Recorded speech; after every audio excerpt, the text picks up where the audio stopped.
32장 만유의 주제. 만유의 주제 존귀하신 예수 사람이 되신 하나님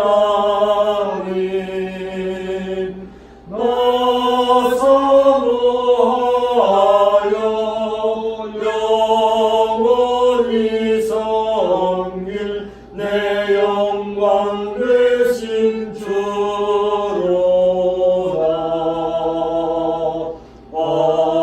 화려한 동상 우성한 저수목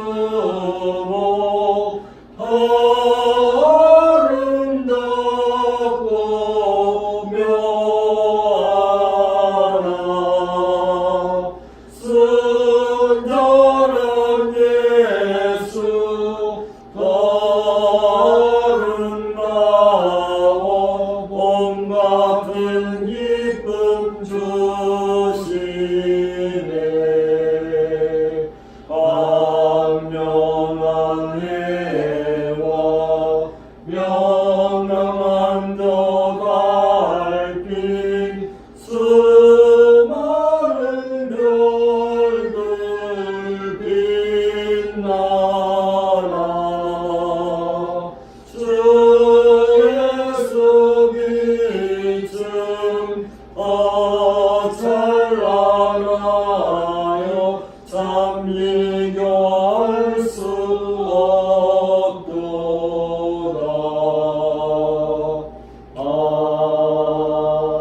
아멘. 지난 한 주간도 우리를 인도하시고 또 2월 한 달 동안 우리에게 해주신 하나님께 감사드리고요. 전정훈 목사님은 다음 주 초청설교가 하시고 이번 토요일 날 전성하야 혼인식이 있는데 우리가 한마음으로 축하를 해야 되겠습니다. 묵상 기도하고 예배 시작하겠습니다.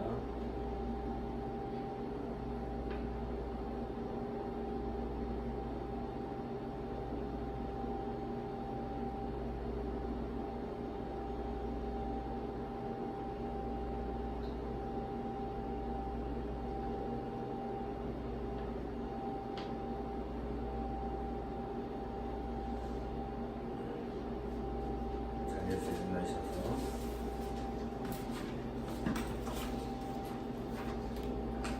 우리 마음을 주님께 들어올려 함께 고백합시다. 우리의 모든 천지를 지으신 여호와의 이름입니다. 여호와여, 인자하심은 자기를 경외하는 자에게 영원부터 영원까지 이르며 그의 의는 자손의 자손에게 이르리니 곧 그의 언약을 지키고 그의 법도를 기억하여 행하는 자에게로다. 여호와께서 그의 보좌를 하늘에 세우시고 그의 영광을 만유를 다스리시도다. 기도하겠습니다. 사랑과 은혜가 풍성하신 하나님 아버지, 오늘도 우리에게 그럴땐 이 주일을 허락하시고 주의 죽은 주의 부활을 우리가 기념하며 예배드릴 수 있게 해주심을 주님 감사를 드립니다. 하나님 아버지, 우리 예수 그리스도의 십자가에 죽으심이 없었다면, 또한 부활이 없었다면 참으로 우리는 그것을 정말로 그 은혜를 모르고 살아가는 사람일 수밖에 없지만은 우리를 선택하셔서 창세전부터 우리가 하여금 예수 그리스도를 믿는 믿음으로 살 수 있게 해주심을 주님 감사를 드립니다. 하나님 아버지, 이 시간 우리가 예수 그리스도의 십자가를 깊이 묵상을 합니다. 하나님 아버지, 모든 이 죄인들의 대속하기 위하여서 이 비천한 이 땅에 내려오셔서 모든 조롱과 아픔과 희롱을 당하시면서 이 예수 그리스도의 십자가의 그 저주받은 십자가의 몸에 들어가심으로 인하여서 아니 모든 순종과 모든 아픔을 다 이겨내셨던 우리 예수 그리스도의 이 생을 생각할 때에 하나님 아버지 앞에 우리가 부끄러운 마음으로 살 수밖에 없는 줄 압니다. 조금만 우리가 힘들어도, 조금만 우리가 정말로 고난이 있어도 하나님께 불평불만하는 우리들 아는지 모르겠습니다. 하나님 아버지, 사랑과 예수 그리스도의 그 사랑을 하나님 사랑을 항상 배우며 묵상하는 우리들 될 수 있도록 도와주시옵기를 간절히 기도드리옵나이다. 하나님 아버지, 우리가 예수 그리스도와 함께 십자가에 못 박혀 죽을 때 우리 모든 죄도 함께 못 박았으니 이제는 우리가 죄에서 해방되어서 정말로 자유롭고 정말로 아름다운 이런 몸으로 주 예수 그리스도를 섬길 수 있게 해주시고, 또한 부활할 때 예수 그리스도와 함께 우리가 부활하였으니 우리가 진정으로 하나님 앞에 부활의 이 삶을 살아갈 수 있는 사람이 되기를 간절히 기도드리옵나이다.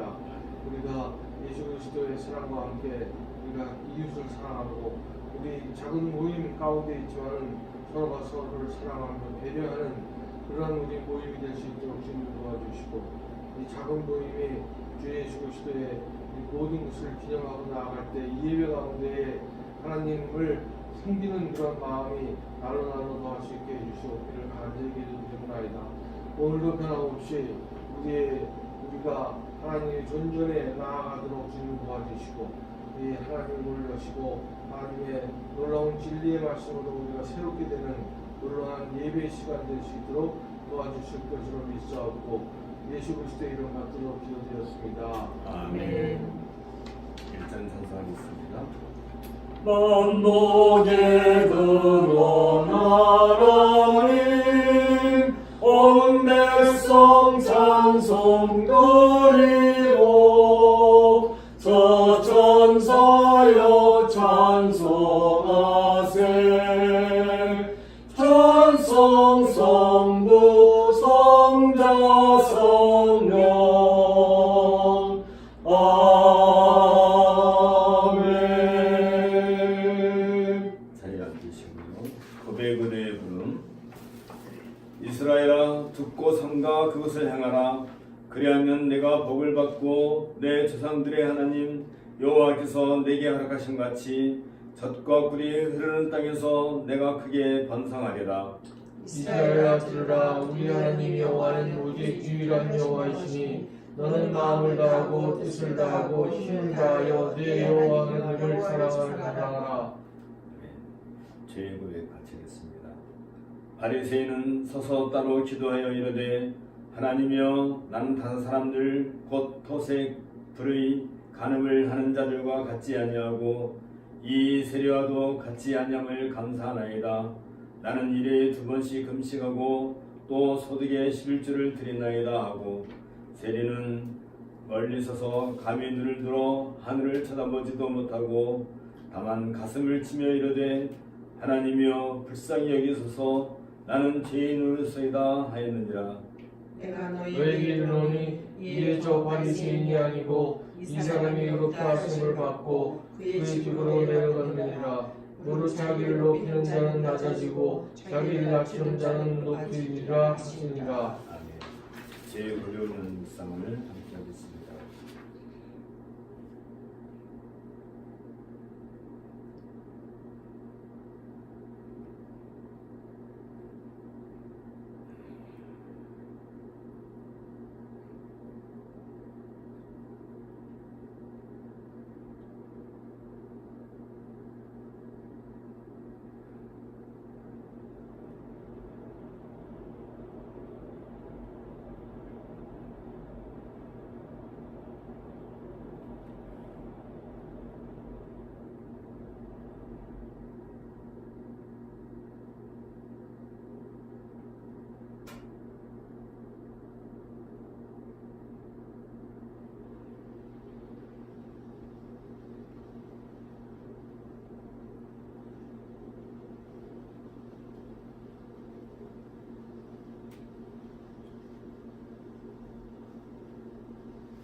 사면과 믿음의 은가.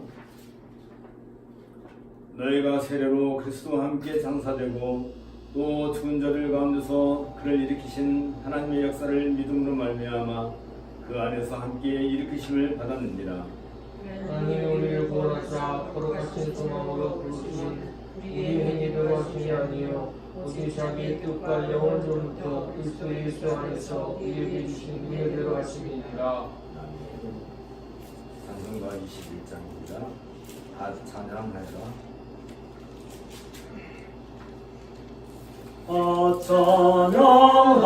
찬양하여라 전능왕 창조의 주께 내 혼을 찬양 평강과 구원의 주님 성도들아 주 앞에 이제 나와 즐겁게 찬양하여라 다 찬양하여라 놀라운 만유의 주께 포근한 날개미 늘 품어주시는 주님 성도들아 주님의 뜻 안에서 내 소원 다 이루리라 다 찬양하여라 온 몸과 마음을 바쳐 이 세상 만물이 주 앞에 다 나와 찬양 성도들아 기쁘게 소리 높여 영원히 찬양하여라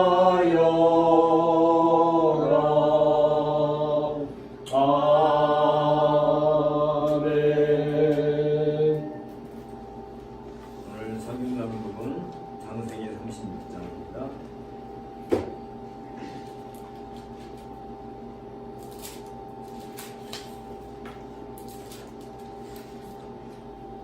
에서 곧 에돔의 족보는 이러하니라. 에서가 가나안 여인 중 헷 족속 엘론의 딸 아다이와 히위 족속 시브온의 딸인 아나의 딸 오홀리아마를 자기 아내로 맞이하고 또 이스마엘 딸 느바요의 누이 바스맛을 맞이하였더니 아다는 엘리바스를 에서에서 낳았고 바스맛은 루엘을 낳았고 호올리바마는 여우스의 알람과 보라를 낳았으니 이들은 에서의 아들들이요 가나안 땅에서 그에게 태어난 자들이라. 에서가 자기 아내들과 자기 자녀들과 자기 집의 모든 사람과 자기의 가족과 자기의 모든 짐승과 자기가 가나안 땅에서 모은 모든 재물을 이끌고 그의 동생 야곱을 떠나 다른 곳으로 갔으니 두 사람의 소유가 풍부하여 함께 거주할 수 없음이로라. 그들이 거주하는 땅이 그들의 가축으로 말미암아 그들을 용납할 수 없었더라. 이에 에서 곧 에돔이 세일산에서 거주하니라. 세일산에 있는 에돔 족속의 조상 에서의 족보는 이러하고 그 자손의 이름은 이러하니라. 에서의 아내 아다의 아들은 엘리바스요 에서의 아내 바스맛의 아들은 루엘이며 엘리바스의 아들들은 대만과 오말과 스보와 가담과 그나스요 에서의 아들 엘리바스의 척 딥나는 아말렉을 엘리바스에게 낳았으니 이들은 에서의 아내 아다의 자손이며 루엘의 아들들은 나한과 사라와 삼마와 미산이 이들은 에서의 아내 바스맛의 자손이며 시브온의 손녀 아나의 딸 에서의 아내 오홀리바마의 아들은 이러하니 그가 여우스와 알람과 고라를 에서에게 낳았더라. 에서 자손 중 족장은 이러하니라. 에서의 장자 엘리바스의 자손으로는 대만 족장, 오말 족장, 스보 족장, 그나스 족장과 고라 족장, 가담 족장, 아말렉 족장이니 이들은 에돔 땅에 있는 엘리바스의 족장들이요 이들은 아다의 자손이며 에서의 아들 루엘의 자손은 나한 족장, 사라 족장, 삼마 족장, 이사 족장이니 이들은 에돔 땅에 있는 루엘의 족장들이요 이들은 에서의 아내 바스맛의 자손이며 에서의 아내인 오홀리바마의 아들들은 여우스 족장, 알람 족장, 보라 족장이니 이들 아나의 딸이요 에서의 아내인 오홀리바마로 말미암아 나온 족장이더라. 에서 곧 에돔의 자손으로서 족장된 자들이 이러하였더라. 그 땅의 주민 호리 족속 세일의 자손은 로단과 소발과 시본과 아나와 디손과 에셀과 디산이니 이들은 에돔 땅에 있는 세일 자손 중 호리 족속의 족장들이요 로단의 자녀는 호리와 헤맘과 로단의 부이 딥나요 소발의 자녀는 아란과 미나핫과 에발과 스보와 우남이요 시브온의 자녀는 아야와 아나이며 아나는 그 아버지 시브온의 나귀를 칠 때에 광야에서 온천을 발견하였고 아나의 자녀는 디손과 오홀리바마니 오홀리바마는 아나의 딸이며 디손의 자녀는 햄단과 에스반과 이드란과 그랄이요 에서의 자녀는 비란과 사한과 아반이요 디산의 자녀는 우수한과 아란이니 호리 족속의 족장들은 곧 로단 족장, 소발 족장, 시브온 족장, 아나 족장, 디손 족장, 에셀 족장, 디산 족장이라. 이들은 그들의 족속들에 따라 세일 땅에 있는 호리 족속의 족장들이었더라. 이스라엘 자손을 다스리는 왕이 있기 전에 에돔 땅을 다스리던 왕들은 이러하니라.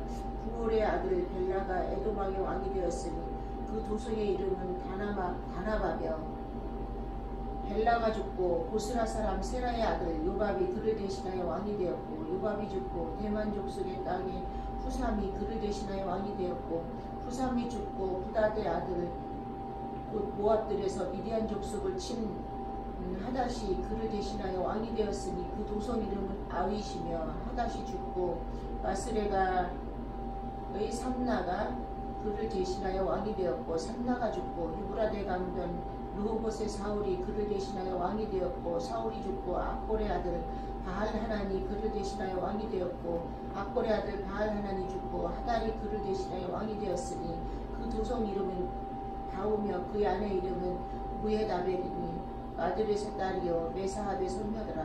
에서에게서 나온 족장들의 이름은 그 종족과 거처와 이름을 따라 나누며 그러하니 딥나 족장, 알로아 족장, 여뎃 족장, 오홀리바마 족장, 엘라 족장, 비논 족장, 그나스 족장, 대만 족장, 밉살 족장, 막디엘 족장, 이람 족장이라. 이들은 그 구역과 거처를 따른 에돔 족장들이며 에돔 족속의 조상은 에서더라.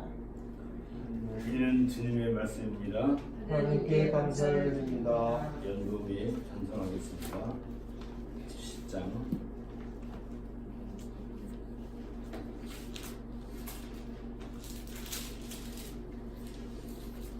피난처 있으니 피난처 있으니 환난을 당한 자 이리 오라. 땀들이 변하고 물결이 일어나 산 위에 넘치되 두렵잖네. 이방이 떠들고 나라들 모여서 진동하라.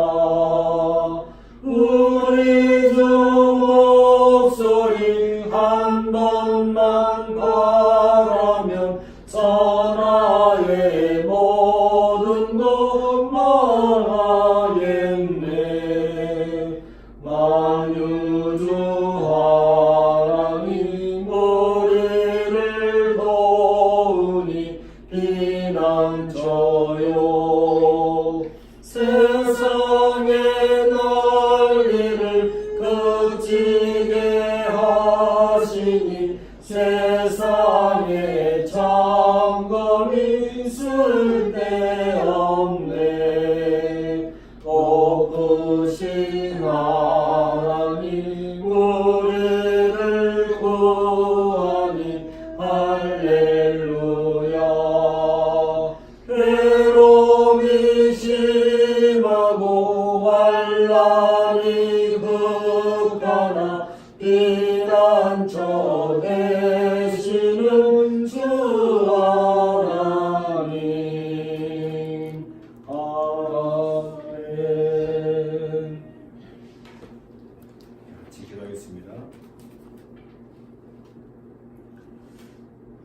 주께서 우리 각 사람을 얼마나 아끼고 사랑하시는지요. 우리의 심령을 아름답게 가꾸어 주시고 우리의 육신을 모든 죄악 가운데서 구출하셔서 하나님의 아름다운 자녀로 우리에게 부르셨사온즉 이 모든 것에 대해서 우리가 하나님께 감사와 영광을 돌려옵나이다. 하나님 아버지, 우리가 이 땅에 태어나서 온전히 하나님을 바로 알고 우리 주 예수 그리스도의 그 구속의 은총을 우리의 몸으로, 우리의 마음으로, 우리의 온 심령으로 맞이할 수 있도록 우리에게 진정한 은혜를 주신 하나님께 감사를 드려옵나이다. 하나님 아버지여, 우리가 모든 세상의 만물들 가운데서 특별히 하나님의 백성으로 이처럼 불림을 받은 것은 우리들로 하여금 하나님의 그 영광을 찬송할 뿐만 아니라 하나님께서 이 땅에서 행하신 그 모든 것을 바라보며 기뻐하고 즐거워하기 가득 차도록 하기 위한 것을 제가 아옵나이다. 하나님께서 인류를 창조하시되 그 가운데서 특별히 주의 거룩한 자녀들을 따로 불러 모으시고 교회로 부르시고 그들을 통하여서 또한 하나님의 영광을 친히 나타내시길 원하오니 우리가 이러한 귀한 자리에 쓰임을 받고 또한 부르심을 받았다는 이 은혜를 늘 감사하며 또한 그 가운데서 우리가 온 심령을 다해서 이 땅에서 온전히 하나님만을 바라보고 우리의 모든 것을 다 드릴 수 있도록 우리에게 은혜를 더해 주시기를 간절히 바라옵나이다. 하나님 아버지, 얼마나 이 세상이 악한지요. 하나님께서 이처럼 온 세상을 아름답게 가꾸시고 신이 창조하신 그 가운데서 주의 그 영광을 드러냈음에도 불구하고 수많은 사람들은 그 하나님이 분명히 눈에 보임에도 불구하고 있다 하지 아니하고 또 그들의 양심이 하나님을 인정한다 하면서도 그들의 행하는 행동은 결코 하나님이 왕이 아니고 오로지 자기 자신들을 위하여 먹고 살고자 하는 것을 저희가 보옵나이다. 하나님, 마치 이 세상은 오로지 자신의 육신을 신으로 섬기는 그러한 것처럼 보이고 오로지 자신들의 명예와 영광을 위하여서 남들은 죽어도 상관없다는 식으로 살아가는 이 악한 세대의 모습을 저희가 보옵나이다. 이러한 가운데서 주님은 저희들을 잊지 아니하시고 우리들에게 온전한 아름다움과 신령함으로 가득 채워주셔서 악한 세상의 풍습을 따르지 않냐고 오로지 하나님의 그 이름을 위하여서 하나님의 그 영광을 위하여서 저희가 살아갈 수 있도록 우리의 마음을 다지게 해주신 그 은혜에 감사를 드리옵나이다. 하나님, 우리가 이처럼 주의 거룩한 백성으로 부름을 받았은즉 온전히 주의 나라를 위하여서 그리고 그 하나님의 아름다운 그 의를 위하여서 저희가 전심을 다하여 앞으로 달려갈 수 있도록 주께서 우리를 이끌어 주시옵소서. 또한 바라옵기는 이 민족을 주께서 불쌍히 여기시고 이제 남북 화해의 물길을 활짝 열어주사온즉 이 모든 것에서 주의 그 놀라운 은혜를 저희가 함께 누릴 수 있도록 은혜를 더하시기를 간절히 소원하옵나이다. 하나님 아버지, 이제 남북이 서로 왕래하며 산업을 함께 일으키며 그 가운데서 참된 신자들이 많이 등장하여서 한 목소리로 하나님께 예배하는 날이 빨리 올 수 있도록 주께서 은혜를 더해 주옵소서. 주께서 그 옛날에 벌써부터 이북 땅에 주의 거룩한 백성들을 불러오시고 그곳에서 많은 교회들이 번창하였던 것을 제가 역사 속에서 기억하옵나이다. 그러나 그동안 어둠에 가득 잠겨있던 그 시간들이 얼마나 우리의 마음을 아프게 했었는지요. 이제 주님 그쪽에도 주의 빛을 비춰주셔서 곳곳에서 주의 이름을 찬양하고 기뻐하는 예배가 날마다 이루어지게 하여 주옵소서. 이제 27날이면 북미 정상들이 만나서 이 모든 일들을 서로 화합하고 해결할 터인데 주께서 그들에게 은혜를 더하시고 지혜를 더하셔서 아무쪼록 우리 민족이 역사에서 바로 서고 우뚝 설 수 있는 그 길을 그런 기회를 얻을 수 있도록 주께서 은혜를 더하여 주옵소서. 또한 아버지 하나님, 우리 한국교회의 영향이 현재 상황을 보면 여러 가지로 마음이 안타깝고 서운한 일이 한두 가지가 아닌 것을 저희가 보옵나이다. 하나님께서 이처럼 귀한 은혜를 주셨고 풍요로운 가운데서 온전히 하나님 말씀을 공부하고 또 하나님께 바른 예배를 드릴 수 있도록 모든 여건을 만들어 주셨음에도 불구하고 이 귀한 은혜를 망각하고 오히려 하나님의 이름보다는 자신들의 명예와 영광을 추구하는 그런 일들이 얼마나 많이 있는지요. 주님, 이 불쌍한 한국교회 오늘날의 현실을 기억해 주시옵고 참으로 하나님 앞에서 신념과 진정을 다하여 예배하는 그런 교회로 거듭날 수 있도록 은혜를 더하여 주옵소서. 또한 아버지 하나님, 이제 3월 2일 날 전성화 양이 혼인을 하게 되었습니다.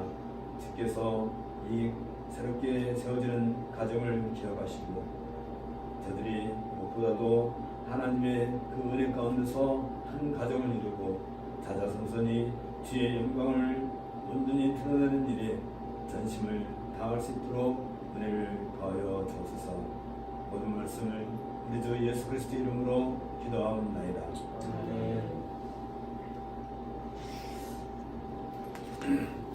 오늘은 사도행전 13장을 통해서 이방인에게 임한 복음의 세계라는 제목으로 함께 말씀을 공부하고자 합니다. 먼저 사도행전 13장을 함께 읽도록 하겠습니다.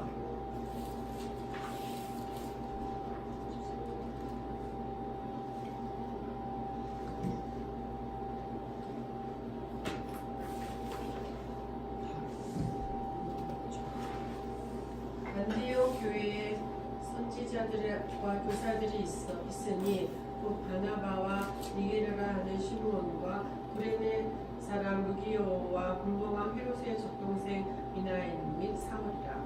주를 섬겨 금식할 때에 성령이 이르시되 내가 불러 시키는 일을 위하여 바나바와 사울을 따로 세우라 하시니 이에 금식하며 기도하고 두 사람에게 안수하여 보내니라.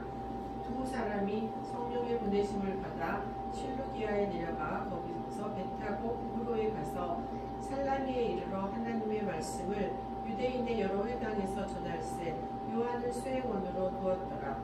온 섬 가운데로 지나서 바보에 이르러 바예수라 하는 유대인 거짓 선지자인 마술사를 만나니 그가 총독 서기오 바울과 함께 있으니 서기오 바울은 지혜 있는 사람이라.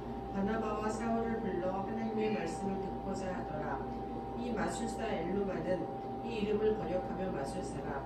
그들을 대적하여 총독으로 믿지 못하게 했으니 바울이라고 하는 사울이 성령이 충만하여 그를 주목하고 이르되 모든 거짓과 악행이 가득한 자여 마귀의 자식이요 모든 의의 원수여 주의 바른 길을 굽게 하기를 그치지 아니하겠느냐. 보라, 이제 주의 손이 내 위에 있으니 내가 맹인이 되어 얼마 동안 해를 보지 못하리라 하니 즉시 안개와 어둠이 그를 덮어 인도할 사람을 두루 구하는지라. 이에 총독이 그렇게 된 것을 보고 믿으며 주의 가르치심을 놀랍게 여긴다. 바울과 및 동행하는 사람들이 바보에서 배 타고 밤빌리아에 있는 버가에 이르니 요한은 그들에게서 떠나 예루살렘으로 돌아가고 그들은 버가에서 더 나아가 비시디아 안디옥에 이르러 안식일에 회당에 들어가 앉으니라.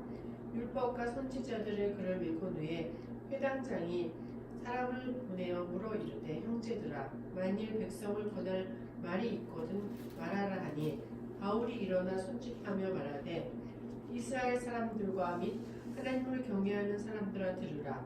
이 이스라엘 백성의 하나님이 우리 조상들을 택하시고 애굽 땅에서 나그네 된 그 백성을 높여 큰 권능으로 인도하여 내사 광야에서 약 40년간 그들의 소행을 참으시고 거기서 땅 7 족속을 멸하사 가나안 땅 7 족속을 멸하사 그 땅을 기업으로 주시기까지 약 450년 가니라. 그 후에 선지자 사무엘 때까지 사사를 주셨더니 그 후에 그들이 왕을 구하거늘 하나님이 베냐민 지파 사람 기스의 아들 사울을 40년간 주셨다가 패하시고 다윗을 왕으로 세우시고 증언하여 이르시되 내가 이새의 아들 다윗을 만나니 내 마음에 맞는 사람이라 내 뜻을 다 이루리라 하시더니 하나님이 약속하신 대로 이 사람의 후손에서 이스라엘을 위하여 구주를 세우셨으니 곧 예수라. 그가 오시기 앞서 요한이 먼저 회개의 세례를 이스라엘 모든 백성에게 전파하니라. 요한이 그 달려갈 길을 마칠 때에 말하되 너희가 나를 누구로 생각하느냐? 나는 그리스도가 아니라 내 뒤에 오시는 이가 있으니 나는 그 발에 신발끈도 뿔도 감당하지 못하리라 하였느니 형제들아 아브라함의 후손과 너희 중 하나님을 경외하는 사람들아 이 구원의 말씀을 우리에게 보내셨거늘 예루살렘에 사는 자들과 그들 관리들이 예수와 및 안식일마다 외우는 바 선지자들의 말을 알지 못하므로 예수를 정죄하여 선지자들의 말을 응하게 하였도다. 죽일 죄를 하나도 짓지 못하였으나 빌라도에게 죽여달라 하였으니 성경의 글을 가리켜 기록한 말씀을 다 응하게 한 것이라. 후에 나무에서 내려다가 무덤에 두었으나 하나님이 죽은 자 가운데서 그를 살리신지라. 갈릴리로부터 예루살렘에 함께 올라간 사람들에게 여러 날 보이셨으니 그들이 이제 백성 앞에서 그의 증인이라. 우리도 조상들에게 주신 약속을 너희에게 전파하노니 곧 하나님이 예수를 일으키사 우리 자녀들에게 이 약속을 이루게 하셨다 함이라. 시편 둘째 편에 기록한 바와 같이 너는 내 아들이라 오늘 너를 낳았다 하셨고 또 하나님께서 죽은 자 가운데서 그를 일으키사 다시 썩음을 당하지 않게 하실 것을 가르쳐 이르시되 내가 다윗의 거룩하고 미쁜 은사를 너희에게 주리라 하셨으며 또 다른 시편에 일렀으되 주의 거룩한 자로 썩음을 당하지 않게 하시리라 하셨느니라. 다윗은 당시에 하나님의 뜻을 따라 성리다가 잠들어 그 조상들과 함께 묻혀 썩음을 당하였을 때 하나님께서 살리신 이는 썩음을 당하지 아니하였느니 그러므로 형제들아 너희가 알 것은 이 사람을 힘입어 죄사함을 너희에게 전하는 이것이며 또 모세의 율법으로 너희가 의롭다 하심을 얻지 못하던 모든 일에도 이 사람을 힘입어 있는 날마다 의롭다 하심을 얻는 이것이라. 그런즉 너희는 선지자들을 통하여 말씀하신 것이 너희에게 미칠까 삼가라.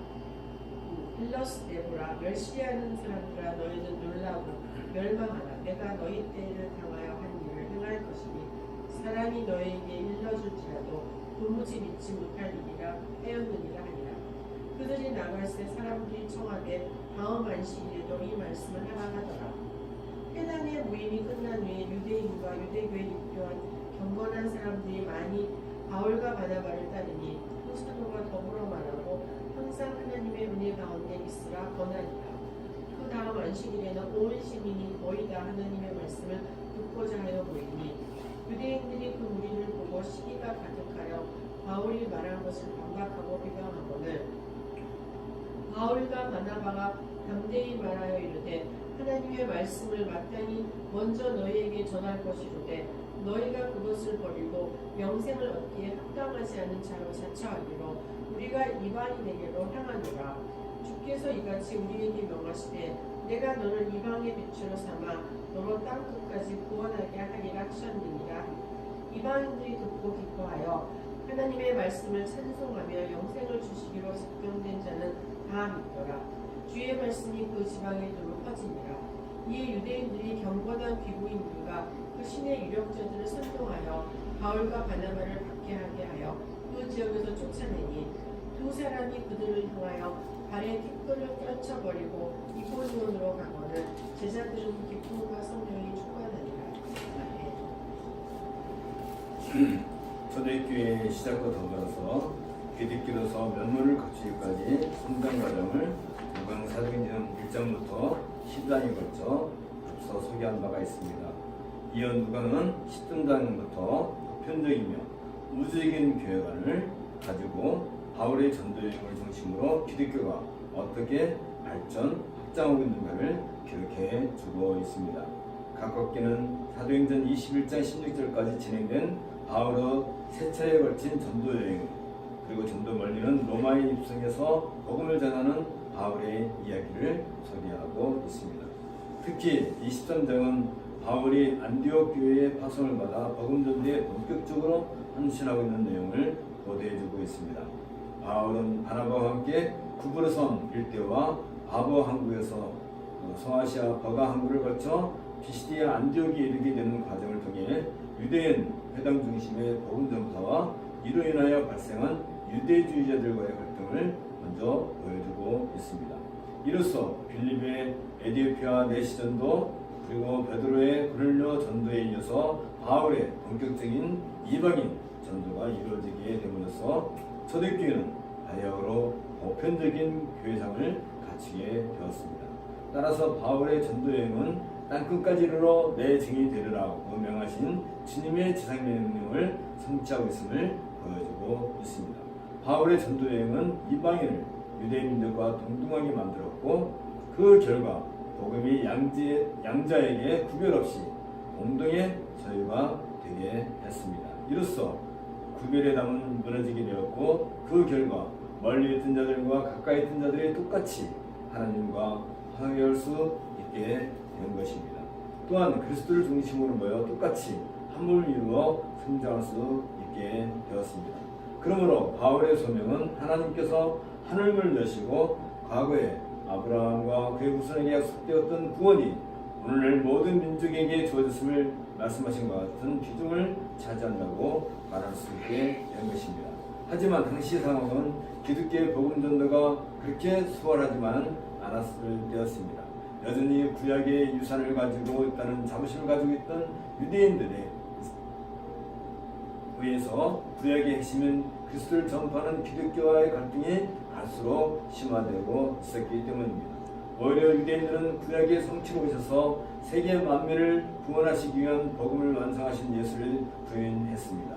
또한 하나님 나라의 일, 혹은 하나님 나라의 큰 일에 속한 십자가에 죽으셨다가 부활하신 주의 부활과 승천까지도 부인하고 이 구원의 복음을 전파하는 초대교회의 강력한 대적자로 자처하고 나섰던 것입니다. 이러한 상황에서 오로지 주의 명령과 약속만을 의지하고 복음 전도의 길에 나선 바울과 바나바의 행동은 복음 그 자체가 언제든지 박해의 대상이 될 수 있음을 적나라하게 보여주고 있습니다. 이 일은 바울이 다메섹에서 주님의 부르심과 복음 전도 이임을 받을 때 주께서 아나니아에게 이 사람은 내 이름을 이방인과 인군들과 이스라엘 자손들에게 전하기 위하여 택한 나의 그릇이라. 그가 내 이름을 위하여 얼마나 고난을 받아야 할 것이 내가 그에게 보이리라고 하신 말씀을 통하여 이미 예견되었습니다. 바울은 그리스도의 이름을 전하는 그릇이 될 것이며 이방인들과 왕들 앞에 서게 될 것이지만 그리스도의 영으로 많은 고난을 받게 될 것이 그것이었습니다. 이런 흐름 가운데서 우리는 이제 사도행전 13장을 통해서 이방인에게 열린 복음의 세계에 대해서 함께 말씀을 생각해 보고자 합니다. AD 44년 헤롯의 죽음을 상징으로 하나님 나라를 대적하던 반신구 세력들을 제거시킨 하나님께서는 이제 새로운 방향으로 교회를 인도하시고 계셨습니다. 곧 예루살렘 교회가 그동안 여러 가지 박해와 혼란 가운데서도 굳건하게 세워지고 있었지만 이제 더 이상의 어려움이 없도록 철저하게 그 대적들을 소탕하심으로써 교회가 새로운 사명을 수행할 수 있도록 인도해 주셨던 것입니다. 그동안 교회는 든든하게 그 터를 세우게 되었고 나아가 이방인들을 주축으로 하는 안디옥 교회도 세워지게 되었습니다. 이렇게 교도를 마련하신 하나님은 예루살렘 교회를 위한 연보를 마치고 예루살렘에서 돌아온 바나바와 사울을 따로 세워 이방인의 사도로 기름을 붓도록 하셨습니다. 따라서 이제부터 땅끝까지 주의 복음을 전하며 누구에게든지 복음을 전하는 것이 교회의 주된 관심사가 되었습니다. 그러기 위해 하나님은 먼저 주의 말씀이 온 땅에 가득하리라는 확고한 증표를 보여주셨는데 사도행전 12장 24절에 있는 것처럼 하나님의 말씀은 흥왕하여 더하더라는 표징이 바로 그것이었습니다. 따라서 누가는 사도행전의 독자들 어떻게 주의 복음이 세계 여러 곳까지 전파되는 것을 눈여겨볼 수 있도록 유도하고 있음을 우리는 사도행전 13장에서 읽을 수 있는 것입니다. 안디옥 교회가 중대한 교회적 사명을 수행함에 있어서 충분한 준비가 되어 있음을 누가는 먼저 보여주고 있습니다. 이 13장 1절에 있는 것처럼 안디옥 교회에 선지자들과 교사들이 있으니 곧 바나바와 니게를 하는 시므온과 구레네 사람 누기오와 분봉왕 헤롯의 전투생 마나임과 및 사울이라는 이 기록은 이 사실을 충분히 입증해 주고 있습니다. 여기에서 우리는 누가의 의도를 주의 깊게 살펴보아야 합니다. 왜냐하면 세계 여러 곳에 주의 복음을 전해야 할 역사적인 사명을 수행해야 할 안디옥 교회가 아무런 준비 없이 나설 수 없기 때문입니다. 이미 누가는 사도행전 11장에서 안디옥 교회에 대하여 자세히 소개한 바 있습니다. 특히 안디옥 교회는 예루살렘 교회를 위해 힘써 연부를 하며 돕게 됨으로써 그리스도 안에서 교회가 하나님을 확인하게 있었습니다. 이렇게 예루살렘 교회나 안디옥 교회는 그리스도께서 세우신 한 교회이며 하나님의 큰 일을 땅끝까지 전파하는 공동의 사명의식을 확인하게 된 것입니다. 또한 예루살렘 교회를 핍박하던 반신고 세력들이 무너지고 교회가 크게 발전함으로써 주의 말씀이 널리 전파되었다는 상황을 볼 때 안디옥 교회는 이제부터 교회가 세계 곳곳에 복음을 전해야 한다는 역사의 새로운 분기점에 도달해 있음을 깨닫게 된 것입니다. 그리고 세계 곳곳에 복음을 전하는 것이 안디옥 교회의 역사적인 사명이라는 사실을 확인하기에 이르렀던 것입니다. 이러한 여러 조건이 모두 갖춰져 있기 때문에 그들은 함께 금식하며 이처럼 중대한 역사적 사명을 실행할 구체적인 방법을 기도함으로써 성령의 인도를 받고자 했습니다. 그럴 때 성령께서는 그들에게 이르시기를 내가 불러 시키는 일을 위하여 바나바와 사울을 따로 세우라고 하심으로써 바나바와 사울이 복음 전도에 가장 적합한 일꾼들임을 안디옥 교회에 응답하였습니다. 따라서 안디옥 교회는 더 이상 이 일에 주저함 없이 온 교회가 금식하며 위하여 기도하고 마침내 두 사람에게 안수하여 복음 전도를 위해 파송하기에 이르게 된 것입니다. 안디옥 교회가 바나바와 사울을 세계 복음 전도를 위해 파송했다는 것은 이제부터 하나님께서는 이방인들이 유대인들과 동일한 기업에 참여하기를 바라신다는 특별한 임무를 안디옥 교회에 주었음을 의미합니다. 이처럼 안디옥 교회가 역사적인 정황을 충분히 살핀 뒤에 교회의 사명으로 세계 복음 전도를 인식할 때 성령께서는 구체적으로 안디옥 교회가 향할 바를 인도해 주셨던 것입니다. 그러므로 어떤 교회가 안디옥 교회처럼 역사적인 사명을 깨닫고 하나의 이정표를 세워나가기 위해서는 몇 가지 조건이 준비되어 있음을 알 수 있게 됩니다. 그 첫 번째는 복음으로 잘 양육되어야 합니다. 안디옥 교회는 주위 사회와 전혀 다른 삶을 갖고 있었기 때문에 그리스도인이라고 일컬어질 만큼 그들의 삶이 새로웠습니다. 이러한 모습은 안디옥 교회가 바나바 사울의 복음으로 잘 영육이 된 결과였습니다. 두 번째로 교회를 이끌 만한 훌륭한 지도자들이 충분해야 한다는 것입니다. 지도자가 모자라 우왕좌왕한다면 교회가 분명한 노선을 잡고 나아간다 할지라도 추진력을 얻지 못하고 쉽게 좌초되고 말 것입니다. 그러기 위해 교회는 먼저 좋은 지도자들을 양성하기 위해서 최선을 다해야 할 것입니다. 셋째로는 교회는 역사와 시대의 흐름을 분명하게 읽고 있어야 합니다. 그리고 지금 저희들이 처한 상황과 위치를 분명하게 보고 있어야 합니다. 특히 하나님께서 운영하시는 하나님 나라의 역사에 대하여 누구보다도 교회는 분명히 알고 있습니다. 그리고 이 시대에 요청하시는 하나님의 요구는 무엇이며 현 상황에서 이루고자 하시는 하나님의 계획은 무엇인가를 확실히 알고 있어야 합니다. 그래야만 교회가 무엇을 할 것인가를 알고 교회적 사명을 인식하여 하나님의 뜻을 구현하게 되는 것입니다. 이제 AD 46년 바나바와 사울이 성령의 보내심을 받아 찾아간 곳은 안디옥 근처에 있는 항구인 신루교회를 거쳐서 가까이 있는 구브로 섬의 살람이었습니다. 그들이 구브로를 먼저 택한 것은 당시 구브로가 지중해 교역 중심지로 어느 곳으로든지 쉽게 갈 수 있는 교통의 중심지였고 이곳의 복음이 이미 오래전부터 전해져 있어서 쉽게 이방인들을 접촉하는 데 어려움이 없었기 때문이었습니다. 살렘에 도착한 그들은 먼저 유대인의 해당에 들어가 복음을 전했습니다. 이방의 복음 전도사가 파송된 그들이 유대인의 해당에 들어가 유대인들을 대상으로 복음을 전하는 것은 조금 더 이상한 일이 아닙니다. 오히려 유대인과 이방인에 대한 차별을 두지 않는 것이 복음의 기본적인 정신입니다. 이곳에서 그들이 무슨 내용을 전하였는지 누가는 기록하지 않고 있는데 아마도 북으로 서쪽에 있는 바보에서 발생한 사건에 누가의 관심이 있기 때문으로 추측됩니다. 바보는 BC 480년경에 아르드카디아로부터 이주민들을 이끌고 이곳에 이주한 아가페론으로 하는 히라벨에 의해 살려되었습니다. 구브로섬은 BC 55년에 로마에 합병되었고 BC 22년에는 원로원 직할의 관할주가 되었습니다. 그래서 바보에는 로마의 총독부가 있어서 원로원에서 유명한 총독이 섬을 관장하고 있었습니다. 또한 바보는 바위로 둘러싸인 천연의 항구가 있어서 무역의 중심지였고 로마 시대에는 해군의 보급기지로서 중요한 위치를 차지하고 있었습니다. 특히 구브로 섬은 아름다움과 사랑의 여신이라고 일컬어진 비른색의 바치는 섬이었고 바보는 이 우상을 섬기는 중심지였습니다. 따라서 바나바와 사울이 이런 중요한 위치를 관장하는 총독에게 복음을 전하고자 하는 것은 매우 자연스러운 바람이었습니다. 그런데 유대인 거짓 선지자 바예수라고 하는 박수가 총독의 곁에 있어서 바나바와 사울의 복음 전하는 것을 일심으로 맡고 있었습니다. 그의 이름은 엘루마인데 그를 바예수라고 부르는 것은 예수 이름이 오래전부터 유대 지방에서 귀신들을 쫓아내고 각색 병든 자들을 고치게 하는 신통력이 있다는 소문을 듣고 그러한 신기를 행하고자 하는 욕심에서 개명한 것으로 보입니다. 총독 서기오 바울이 다른 이방 신보다는 좀 더 하나님에 대한 신간에 가까운 유대교적인 배경을 가지고 있는 엘루마를 신임하여 가까이 두고 가르침을 받으려 한 것은 당연한 일이었을 것입니다.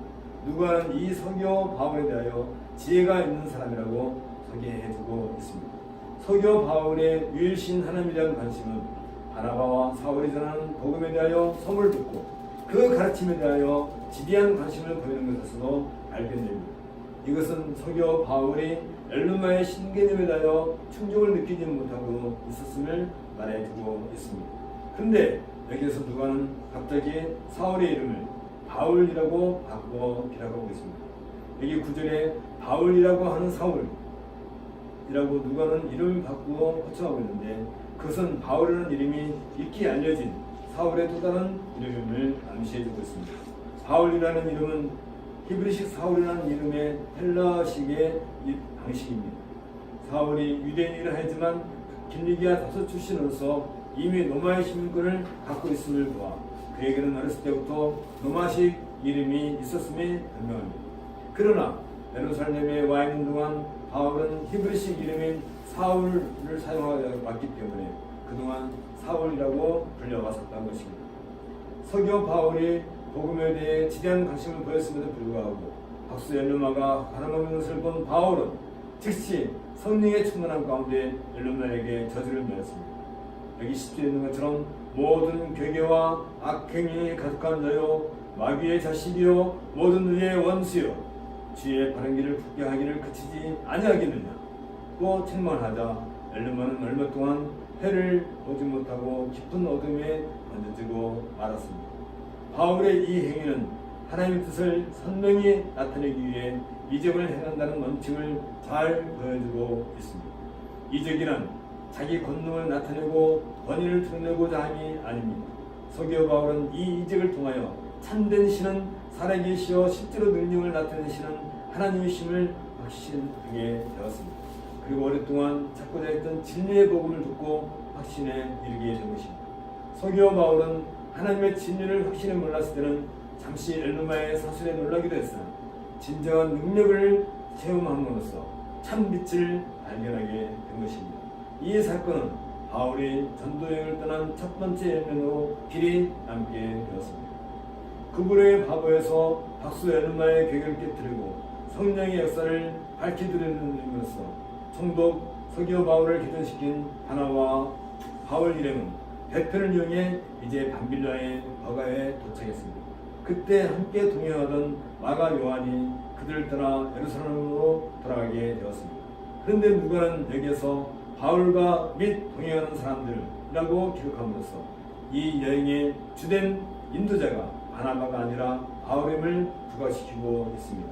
이것은 그보로에서 발생한 몇 가지 사건들로 말미암아 바울의 역할이 두드러졌기 때문에 점차 복음 전도의 지도적 위치가 바나바에서 바울에게 넘어가고 있음을 암시해주고 있습니다. 이렇게 함으로써 누가는 자연스럽게 독자들의 시선을 바울에게 향하도록 하고 있습니다. 버가에서 마가 요한을 떠나버린 바울 일행은 육로를 따라 소아시아의 중심부인 피시디아의 안디옥에 이르게 되었습니다. 이 도시는 알렉산더 대제를 이어 수리아와 소아시아를 지배한 안티오쿠스 대제에 의해 제국의 수도로 되어졌던 것입니다. 안티오쿠스는 유대인 2000세대를 이곳에 이주시켰기 때문에 이 안디옥에는 일찍부터 유대인들이 많이 살고 있었습니다. 또한 곳곳에 세워진 회당은 복음을 자연스럽게 전파하는 데 있어서 아주 훌륭한 장소로 이미 준비되어 있었습니다. 이곳에 있는 유대인들은 오랫동안 안식일마다 모여서 율법과 선지서를 읽고 있었습니다. 그들의 관례에 따라 그들이 가지고 있는 율법과 선지서를 읽을 때 누구나 그 자리에 참여할 수 있었고, 어느 부분에 대한 낭독이 끝나면 회당의 지도자들이 가르침과 번면의 음사를 따라 그 의미를 해설했었습니다. 그리고 난 후 회당장이 백성을 공부할 말이 있는 사람에게 발언할 수 있는 기회를 주게 되는데, 이것은 누구에게나 허락되지는 않았습니다. 최소한 그 자리에 모인 회중들의 동의를 얻어 인정을 받아야만 발언하는 기회를 얻을 수 있었습니다. 바울은 그런 절차를 밟아야했기에 우선 순위를 따라 잠잠히 있다가 마침내 발언의 기회를 얻어 비로소 백성들에게 입을 열어 말할 수 있었습니다. 유대인의 회당에서 반할 기회를 얻은 바울은 구약 성경의 역사를 근거로 해서 메시아로 오신 예수 그리스도를 그들에게 소개했습니다. 이 메시지에서 바울은 유대인을 하나님께서 먼저 부르신 것은 다른 민족에 대하여 은혜를 받은 것이며, 무엇보다도 메시아를 유대인에게 낳게 하시겠다는 하나님의 의지에 따른 것이며, 유대인들은 이런 점에서 언약의 백성이라는 메시지를 통하여 유대인들의 우월성을 역설했습니다. 나아가 바울은 세례 요한까지도 예수를 가리켜 오실 메시아라고 밝히 증거했음에도 불구하고 유대인들은 예수를 영접하지 않고 죽일 궁리를 하다가 마침내 빌라도에게 청하여 체험하고 말았다는 역사적인 사실을 지적했습니다. 그렇지만 하나님께서는 그 죽은 자 가운데서 예수를 살리시어 영원한 구세주로 삼으셨음을 분명히 밝혔습니다. 바울은 이어서 지나간 구약시대의 역사를 들추어내며 유일하게 하나님께서 세우신 구원의 복음이신 예수 그리스도의 증인으로서 이 복음을 전파하고 있다고 자신을 소개합니다. 그리고 이미 조상들에게 약속하신 언약에 따라 비록 율법을 가졌다 할지라도 메시아이신 예수 그리스도 안으로 들어올 때 비로소 생명의 언약이 유효하며 나아가 예수를 믿음으로써 하나님으로부터 의롭다함을 얻을 수 있다고 선포했습니다. 여기에서 바울은 말을 마치면서 선지자들이 진작에 선포한 것처럼 예수를 거역할 경우 하나님의 심판을 피할 수 없을 것이라고 경고하는 것을 잊지 않았습니다. 누가가 이례적으로 바울의 설교 내용을 상세히 기록하고 있음을 이유하여 볼 필요가 있습니다. 왜냐하면 유대인들을 상대로 한 바울의 메시지는 지금까지 유대인들의 상황과 형편에 대하여 아주 정확하게 보여주고 있기 때문입니다. 유대인들은 애굽에서 나그네 되었던 이스라엘의 후손들이었습니다. 이스라엘은 후에 다윗에 의해 가나안에서 하나님의 언약에 따라 국가를 형성하게 되었고, 다윗의 왕권을 이어받을 영원한 왕이신 메시아에 의해 새로운 나라가 건설될 것이라는 또 다른 하나님의 언약을 소유하게 되었습니다.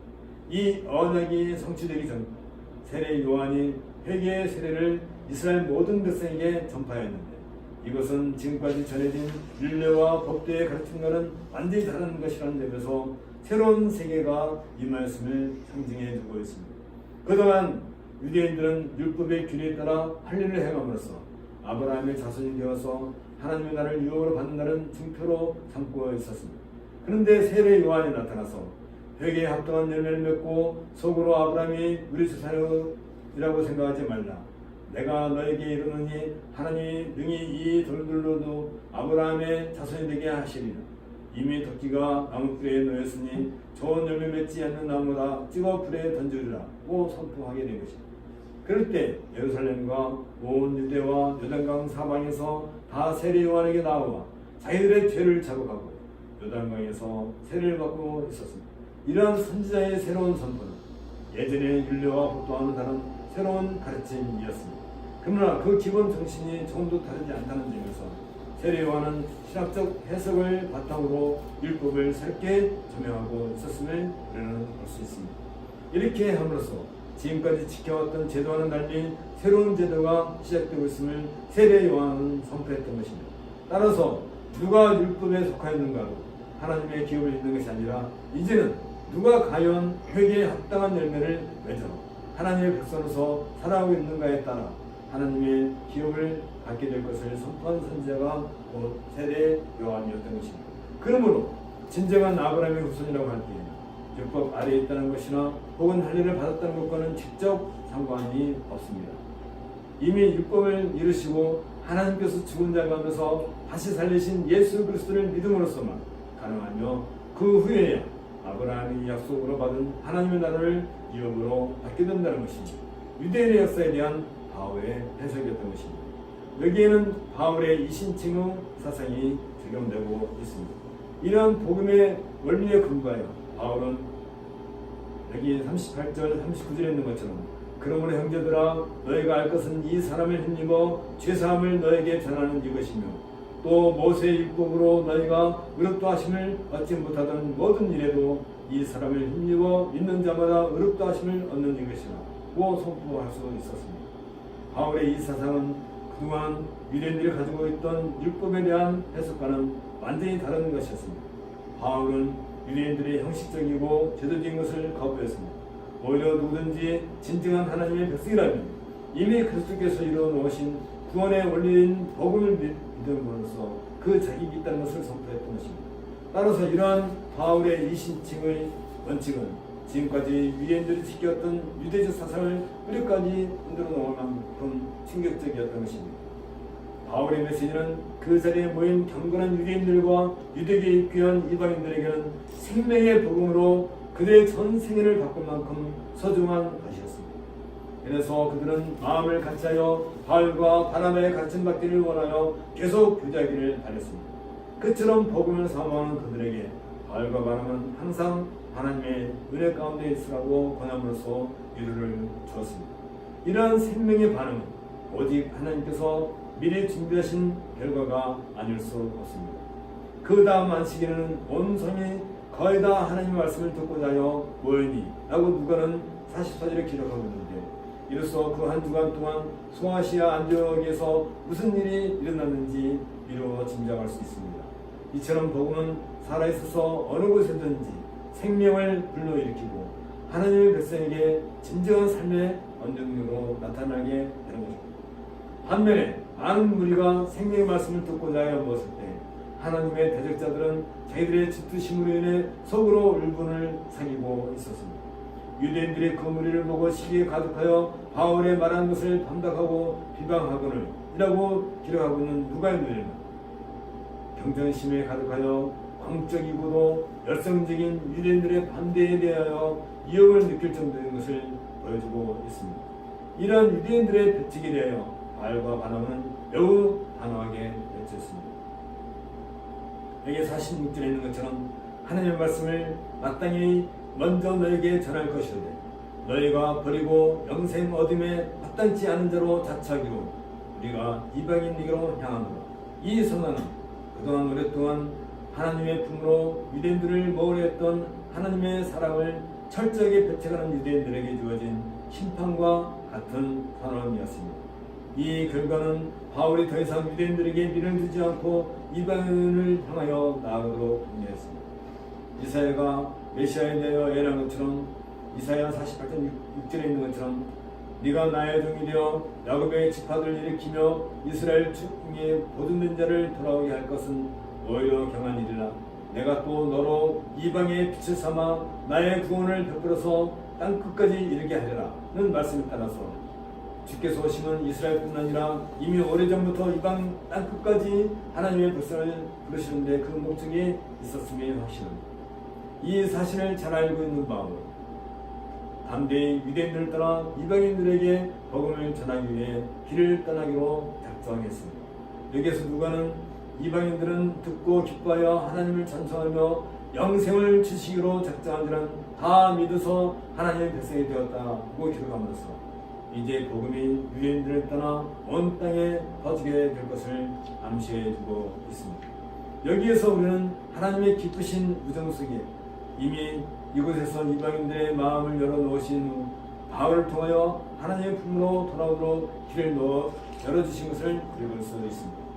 그리고 그 결실과 하나님께서 인도하시는 능력을 체험한 바울과 바나바는 그들이 힘써 전도하는 복음 전도 사역이 하나님에 의해 이루어지고 있다는 확증을 얻게 되었을 것입니다. 이러한 증표들이 그들로 하여금 어떠한 어려움 속에서도 좌절하지 않고 자신들에게 주어진 역사적인 사명을 수행하도록 용기를 거두다 주었던 것입니다. 특히 49절에 있는 것처럼 주의 말씀이 그 지방에 두루 퍼지니라는 누가의 기록은 이미 하나님께서 충분히 이방인들의 마음을 열어놓으셨음을 증거해주고 있습니다. 그리고 바울과 바나바가 힘써 일할 수 있는 용기를 주는 하나님의 배려임을 알 수 있습니다. 이와 같이 하나님의 일은 하나님에 의해 이루어지고 있었습니다. 아무리 반대 세력이 강하여 그 앞에 선 바울과 바나바가 미약하게 보일지라도 하나님께서 이처럼 확고하고 큰 능력으로 친히 함께 하시는 증표를 보여주시기에 그의 대적들을 물쳐주셨습니다. 하느님의 말씀이 더욱 공황해지자 대적자들은 그 지방의 이웃자들을 선동하여 바울과 바나바를 핍박하여 그 지방에서 쫓으려는 악행을 저질렀습니다. 그러나 이미 그 싸움의 승리는 하나님에게 있었습니다. 비록 바울과 바나바가 그것을 떠났으나 오히려 제자들은 기쁨과 성령에 충만하니라는 누가의 기록처럼 더 이상 유대인들과 다툴 일이 없다는 선언과 같습니다. 참으로 악행을 행하는 자들이 시기와 악으로 가득 찰 때 바울과 바나바의 가르침을 받은 하나님의 제자들은 기쁨과 성령으로 충만하여 새로운 삶을 가꾸어 나가고 있었습니다. 이런 모습이 세상과 구별된 천국 특성의 삶이라고 할 것입니다. 함께 기도하겠습니다. 이제 주께서 친히 그의 나라를 세우시고 이루시는 과정을 우리는 제1차 복음전도 여행을 통해서 다시 한번 돌아보게 되었습니다. 하나님께서 친히 택한 자를 부르시고 하나님께서 그들에게 복음의 말씀을 듣도록 기회를 주시고 그들의 마음을 일깨워주신 것처럼 이제 하나님은 자녀들을 하나도 놓치지 않으며 주의 교회로 부르신 것을 저희가 보았습니다. 이 일에 있어서 바울과 바나바가 쓰임을 받았은즉 주님이시여 우리를 또 그러한 바울과 바나바와 같은 선지자의 그 복음 전도를 통하여서 이제 이 복음을 듣고 주의 음성을 듣고 주 앞에 회개하고 나아갈 수 있는 이런 기회를 누리게 된 것을 감사드립니다. 우리가 그저 들은 것이 아니고 수많은 선지자들의 수많은 복음 전도자들의 그 희생과 피 흘림을 통하여서 우리에게 전해진 이 복음이 온전히 우리의 심령과 골수를 쪼개고 또한 우리 하나님의 자녀로 합당하게 부르심을 받을 수 있도록 모든 것을 함께 해주신 그 은혜에 우리는 감사를 드리지 않을 수 없사옵나이다. 우리가 이 받은 복음은 이처럼 우리에게 심령과 골수를 쪼개고 또한 우리의 심령을 주 앞에서 새롭게 태어나기에 충분할 수 있는 그런 복음인 것을 저희가 알고 있사온즉 주님이여 우리는 이 복음 안에서 우리가 날마다 참된 삶의 길을 할 수 있도록 은혜를 더하여 주옵소서. 예수님의 이름으로 기도하옵나이다. 이제 자리에서 일어나셔서 90장 장소를 같이 하겠습니다.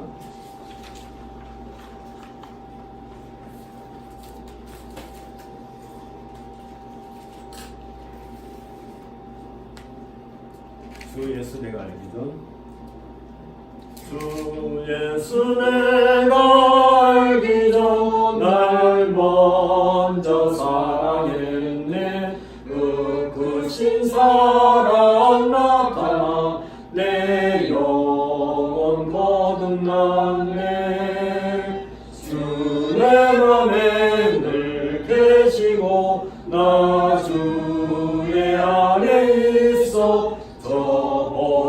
이유 같으니 참 좋은 나의 친구. 내 친구 대신 예수님 날 구원하시려고 그 귀한 몸을 버리사 내 죄를 대속했네.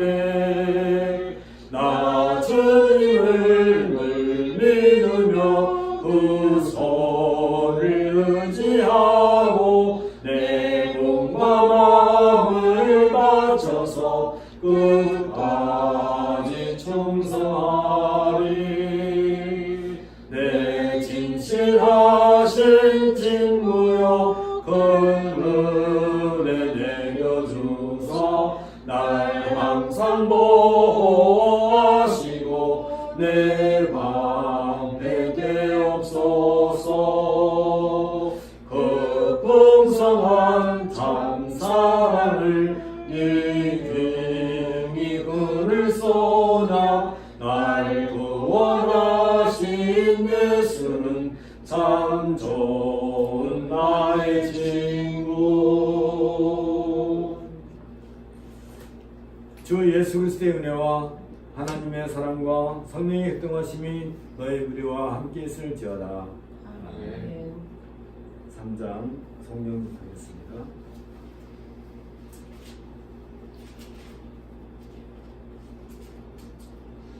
성부 성자와 성령 찬송과 영광 돌려보내세.